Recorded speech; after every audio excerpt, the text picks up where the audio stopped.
Do you ever think about how weird the Devil May Cry franchise is? Think about it. It's a long-running series spanning 21-ish years, has only had 6 entries, yet you'd be hard-pressed to find anyone in the gaming sphere that's not at least somewhat aware of the misadventures of the wacky woohoo pizza man. Be it playing the games themselves, the music, the memes.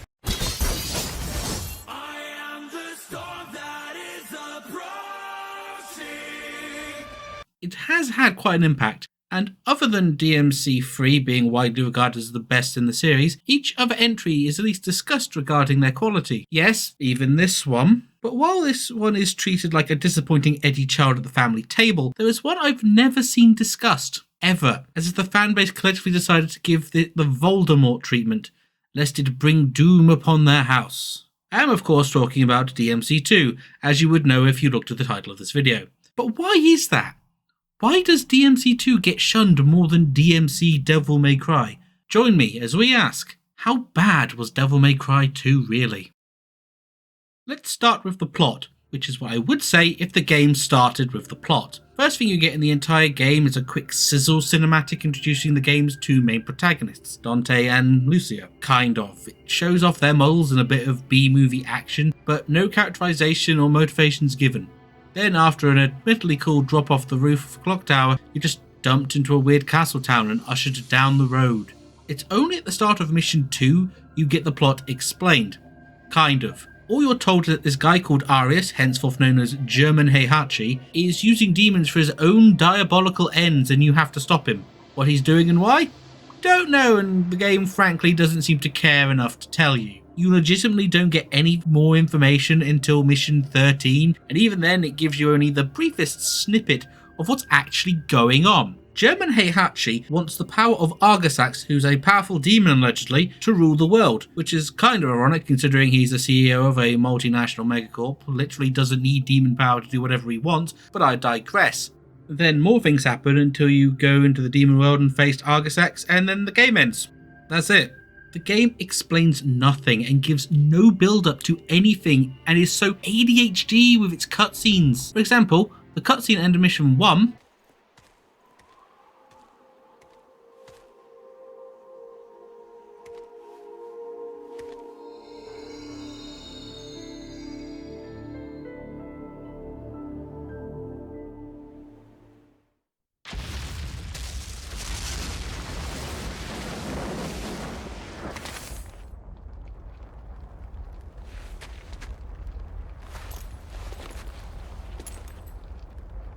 or Mission 8's ending.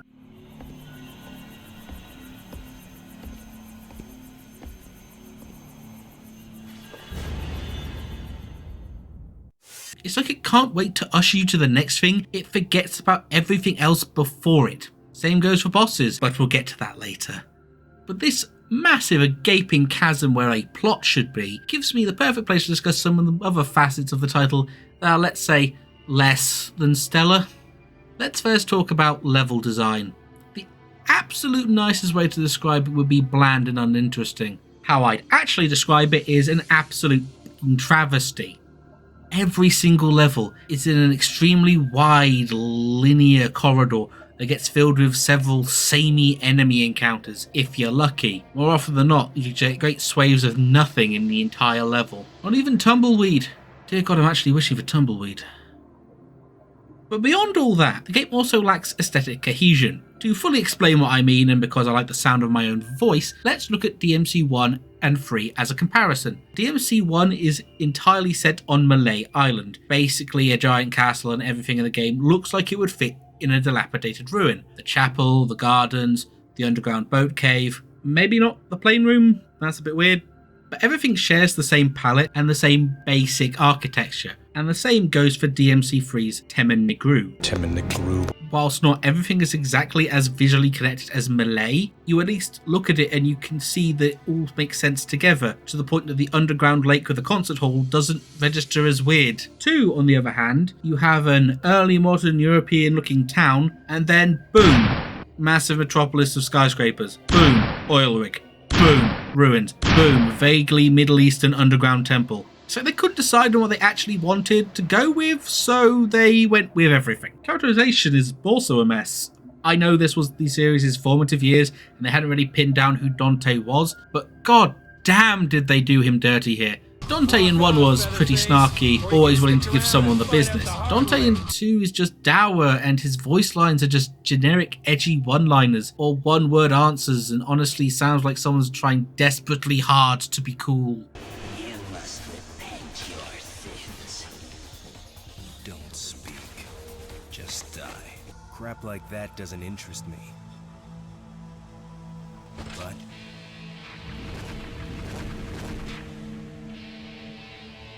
your swan song will. Lucia, the second playable character, is definitely more interesting of the two. She's a character of nature versus nurture, coming to terms with her being a demon that fights for the humans, or she would be if the game ever gave it time to develop and wasn't more focused on giving the cliff notes to its own story. Even the villains and bosses have no character, even compared to those in DMC 1. They just appear, fight, and then die. Even the super evil, definitely powerful Argosax gets no pomp or even circumstance. There's no payoff at all, not that there was any build-up anyway. Another minor gripe I have is the voice acting. Everyone just sounds like they're reading lines. Any emotion seems so painfully forced, and I'm pretty sure Granny is reading hers wrong. You have arrived, son of Sparta. Are you saying Sparta or Sparta? Answer me, Granny. But let's be honest, what people really care about is the gameplay. So let's talk about the gameplay. Please watch the following clip to sum up the gameplay experience.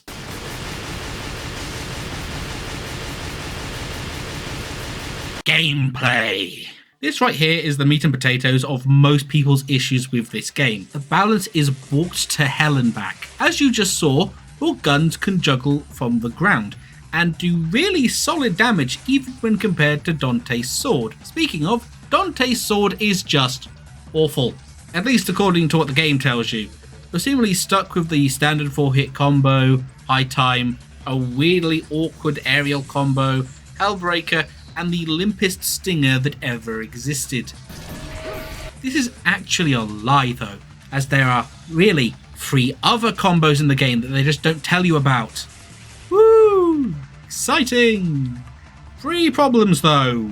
Problem 1. The moves do not really combo well into each other, as they all have Smash Bros level of knockback on them, and I'll remind you, you're fighting in a vacuous chasm of a map. Problem 2. You cannot be locked on if you want to do any of the other combos that aren't the basic 4-hit one, which means you can be attacking one enemy, and if you push in the wrong direction, you can, and will, end up changing targets and missing the first guy completely. Problem 3. These hitboxes are oddly precise. This is mostly a problem with Devil Trigger, but you can be stood in front of an enemy and your combo will just completely whiff for seemingly no reason. But Gremlin, I hear you cry, what about the other weapons? Surely they aren't as bad as the sword, right? Funny you say that, because there are no other weapons at all. You get 3 swords, average, heavy, and fast. They have the same combos, and aside from minor damage and attack speed changes, they play basically exactly the same. DMC 1 was pretty sword-centric too, I'll grant you, but at least it had Ifrit, and there was some difference between how the swords played. DMC 2 may as well have just retextured the same sword and called it a day. Oh, and another thing, upgrading weapons doesn't give you any new moves. You get a little extra damage and that's it.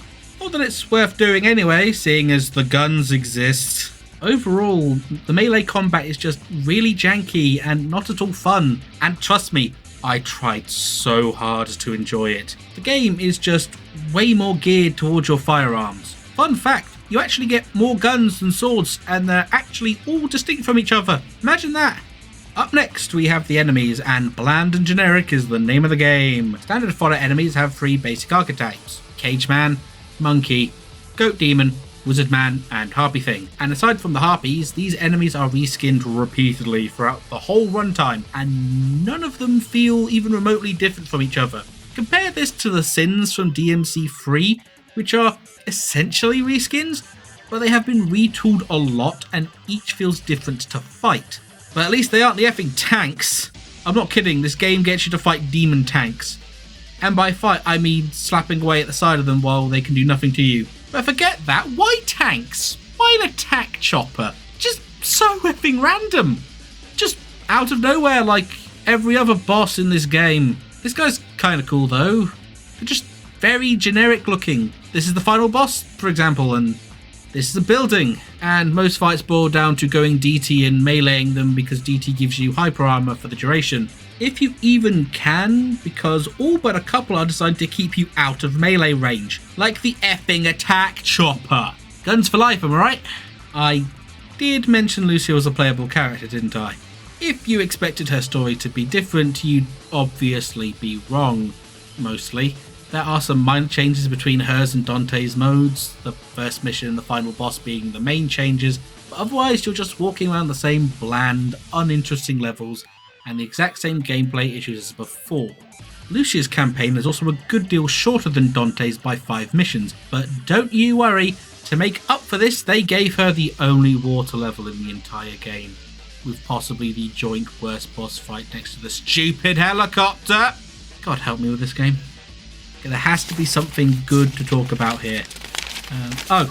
The dodge system is pretty neat, it's responsive, and feels pretty cool to do. Sadly, it doesn't really get to shine much, because why would you need to dodge when most enemies can never reach you?